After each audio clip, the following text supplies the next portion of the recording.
Qarang do'stim, qachon oxirgi marta issiq yerda yalang'och yurdingiz, siz yoki farzandingiz? Men sizga yerda yalang'och yurish uchun 4 ta eng bomba foydali sababni aytib beraman. Siz yalang'och o'sha kundan yurishni boshlaysiz. 4-inchisi juda ham muhim bo'ladi.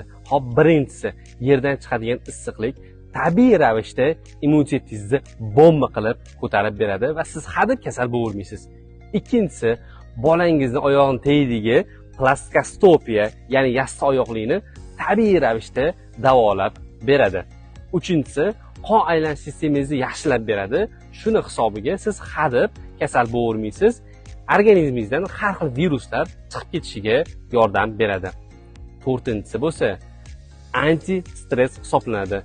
Asabiy bo'lib kelganingizda yerda shunday yalang'och yurishingiz sizni stresslaringizni butunlay chiqib ketishiga yordam beradi. Oyoqdan tilla tapchikasi tushmaydigan zodagon o'rtog'ingizga shu videoni tez tashlab qo'ying. Yalang'och ozgina yurib olsin, hali kasal bo'lmaydi. Salomat bo'lasizlar.